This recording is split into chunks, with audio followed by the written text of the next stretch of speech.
is a 2026 Cadillac Escalade V worth almost $80,000 over a 2023, a used one. I don't know, we got the keys, so let's go find out.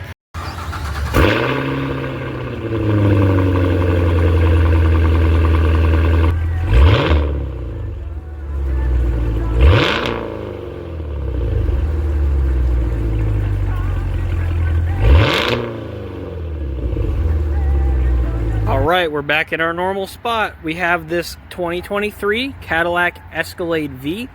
So we actually got this one in on trade for the 26 that I showed you guys. Absolute beautiful truck still. And this one is $120,000 opposed to the $200,000 of a brand new one. So I had someone in the comments asking me to do a side-by-side because we did get the other one traded, or because someone traded this one in for the other one. I can't do an exact side-by-side, but I can compare some of the differences and similarities. Now, first big difference on the 23s, actually all the pre-25s, is going to be this front end design. Now, me personally, a lot of people prefer the 25 and 26 over this design. So you have like your headlights right here instead of on the 25 and 26. It would be where this DRL is at, and you just have like that thin little DRL up here. I personally like this design better, but I know I am in the minority. You also do have a slightly smaller, not smaller grille, but like the holes in it are smaller. And again, personally, I like it better, but a lot of people are a bigger fan of like that very big road presence grille. And you can't really tell in this video, but when I saw them side by side, this one looks a little more bubbly on the top, whereas the 25 and 26, I don't know if they like squared out the roof line or something, but it looks like it's a little bit taller and a little more square. Now, this Escalade V does not have the Onyx package, so you get standard Cadillac logos, standard V logos. I think the black looks a little better, but with these gunmetal wheels, these are actually 22s instead of the 24s, which are the giant freaking ones on the new one. I personally like this design better.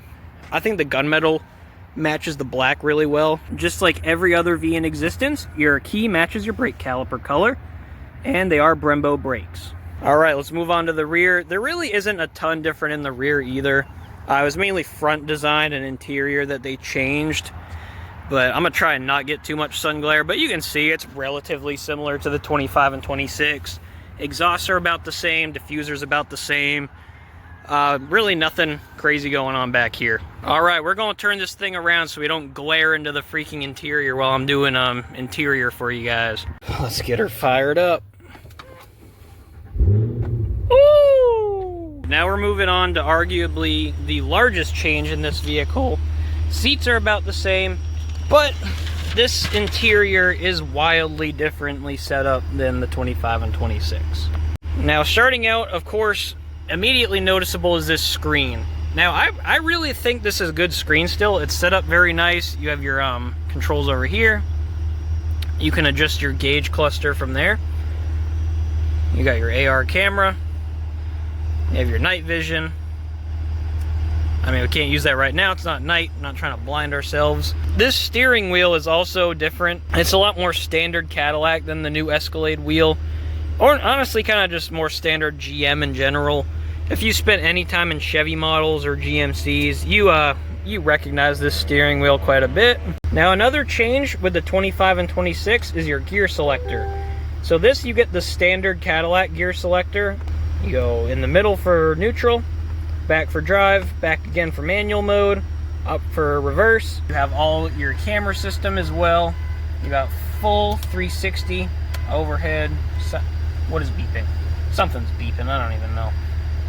You have your trailer hitch view, so if you are towing in your Escalade V, not really sure why, you can freaking, yeah. This, you can do your full 360 as well. Just so many different options, pal. Even with this not being the updated screen, there's still plenty to do in here. It's like, you can do all the same things in this screen, it just might not look as nice. I still think it looks really clean, though. Like, is anyone going to be mad about this screen? I really don't think so. You, of course, have all your quick controls, too, which you have buttons for down here, music, navigation, phone. You can go home, you can go back. Same stuff as the other one. And then, this wheel, you can still control it with the wheel, too, which I think is really, really nice. Of course, still got your rear view camera, just like a lot of other GM vehicles. To put it in park, I forgot to say, you press that button right there, pretty straightforward.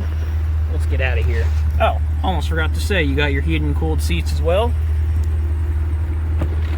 In the back here, you have your rear screens. Really nothing too crazy back here that's different from the 25 and 26. Really, the main differences are your interior up front and your front end design. But, oh my goodness, it's still little Timmy. Once again, he ain't gonna be freaking mad back here. If he is, you gotta get yourself a new kid, buddy. Because this thing is, oh.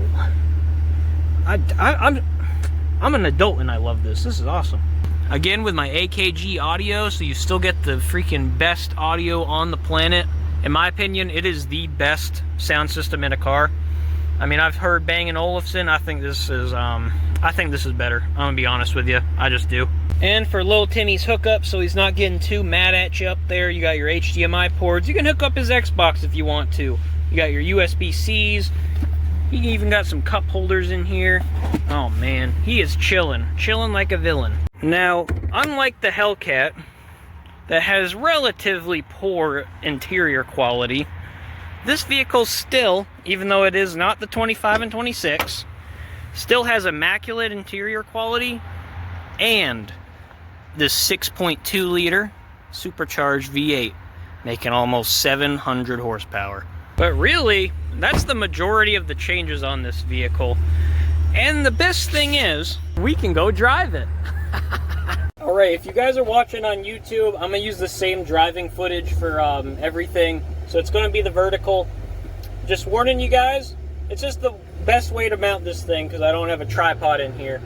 So, deal with it. You guys shouldn't be complaining anyway, because I couldn't even drive the other one. So we're going to do this. We're doing manual mode too. Alright, immediate thoughts driving this. Is the 25 and 26 worth almost $80,000 more than this one? Now, I didn't get to drive the 26. I did not. But I can tell you driving this one, other than the immediate obvious stuff, I'm still getting a massage in my back.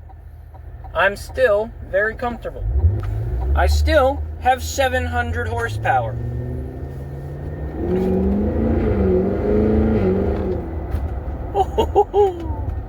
You still have all the same features other than the automatic doors, but do you really need those anyway? I don't think so. I think that gets annoying after a while, having to wait for your door. You just open this thing, hop in, and you're freaking driving your 700 horsepower car. You do get a little bit of supercharger whine. Not nearly as much as the Hellcat, but it is there. Shifts are freaking... Oh my goodness. Oh, the backfires. Oh my goodness, the backfires.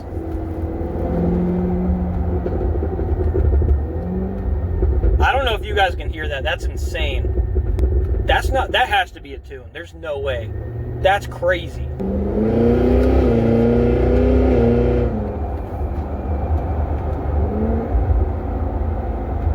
For an Escalade, that is crazy.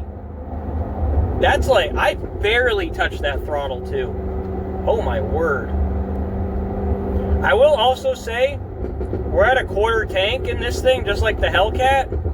We have 98 miles.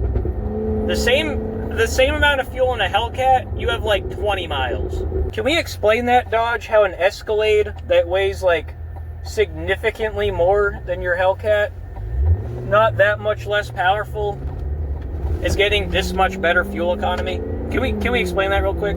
All right, we're coming onto the highway. We're gonna have to punch it here.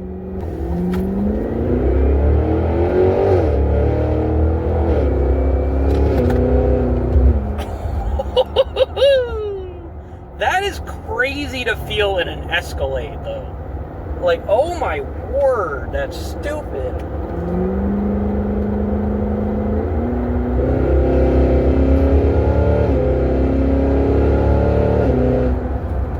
Oh, a Shelter Green Raptor R. Wait, a Raptor R? This thing is stupid. If I had to get one vehicle that I was gonna just do everything in, like speed, family, freaking anything. I really cannot think of a vehicle that does everything as good as this vehicle does right here. I mean, you got the comfort, you got the speed. You're beating a Mustang. You are literally beating a 5.0 Mustang off the line in this thing. Those downshifts. The only thing I like better in the Hellcat, obviously it's a lighter vehicle, so it is going to be faster, but I do like the shifting better in the ZF than the 10-speed. I think it just has like those snaps a lot more than the 10-speed does. I mean, 10-speed shifts lightning quick, but the ZF 8-speed I think sounds better when it's shifting. All right, let's do a pull in automatic mode.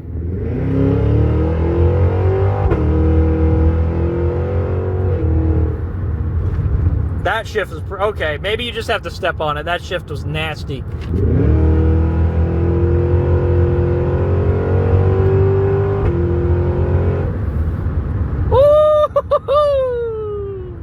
Oh my goodness gracious.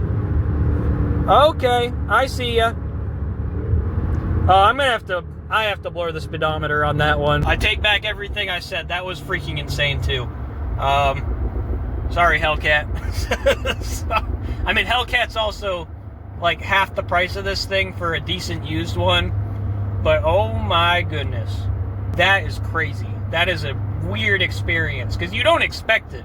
You do not expect an Escalade to do that. That's freaking stupid. And you get all your comfort features too. We're about back home though, so you know what that means. All right, to answer the question of the day, is the 25 or 26 Escalade V worth $80,000 more than this one right here? No, I don't think so. Not in my opinion. This thing offers like 99% of the experience for almost half the price, really. So yeah, guys, I hope you enjoyed this review on this 2023 Escalade V. Hey, let me know your thoughts in the comments. Would you get this one? Would you get a 26 for $80,000 more? Hey, thanks for watching. I'll see you guys in the next one.